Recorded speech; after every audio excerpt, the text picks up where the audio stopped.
You should give her a treat later. I have some cookies. So, when I go back and watch my old videos, I find them really cringy. How did that make you feel? Especially the bit about the wine cone. Yeah, no, I felt, pretty cringy watching that. I kind of got into it eventually, but I'm just very, very different to how I am now, I think. You've kind of let the internet at large watch you grow up. Is that weird? I guess maybe a bit in hindsight, but I don't know. I'm trying to live my sort of like whole life in a way that people could, I guess, now come back and watch it and sort of like see the story of me. So yeah, no, I mean, being here is weird, seeing all of this stuff, because I feel like I'm like this is my life or something. It's like seeing the history of me. Yeah, I don't know if you're going to bring out like old school teachers of mine.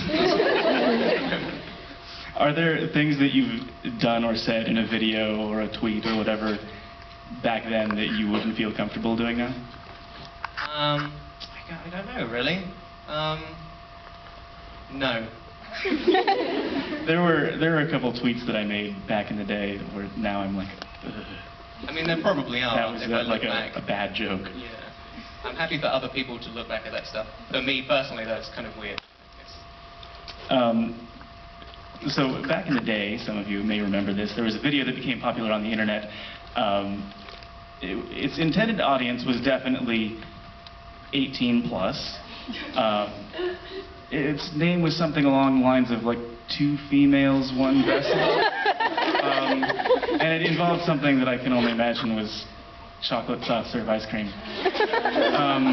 But Charlie here discovered that video was actually just a very short snippet of a much longer feature-length film. Its name was, we'll call it Hungry Snitches. It's important, I think, to point out that a lot of people were seeing this 2 women, 1 vessel video and filming their reactions to it and posting it on YouTube. Yes. So there's this like secret Charlie McDonnell video that never got posted. And I'm not going to get your hopes up. We don't get to watch it today because I couldn't find it. Charlie can't find it. Sorry. But he filmed himself watching this feature-length film. And I'm curious, like, why didn't you upload it? Because I made reference to the stuff that was going on in the video, in the film quite often, and I still don't quite know why I made it. I must have been aware of the fact that I'm never going to be able to upload this, but I don't know, I just thought it would be funny in and of itself, and so you've seen it. Yeah, I think it was like the first time that I ever went out to England. Alex Day was like, dude, Charlie has this video. It's just, yeah, it was just a secret vlog, just for close friends, because, yeah, I don't know. If you were able to find it, would you have let us show it today? Maybe like at the 10th annual festival. We'll see if we can find it in 10 years. So music is a prominent thing that you do on YouTube as well. What was your introduction into that? We saw in that video that you were already fairly competent at guitar. My introduction to music was like, I don't know, played the recorder in primary school. Then I played like a lot of instruments. I went through like the recorder, drums, alto saxophone, self-taught guitarist to play a bit of piano and stuff as well. It was like, when I was growing up, I had like my 3 main creative things that I did. I went to like speech and drama lessons, so that was like acting and stuff.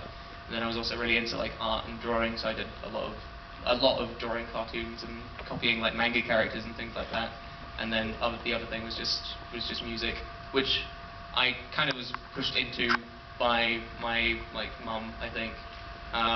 And I went through a lot of instruments because I didn't really ever like the teachers. It was only when I picked up the guitar and started teaching myself that I was just like, okay, I can do this now. You liked that teacher? Yes. So one of my favorite musical videos that you've done is called A Duet with Myself. And I think now would be a good time to play that one.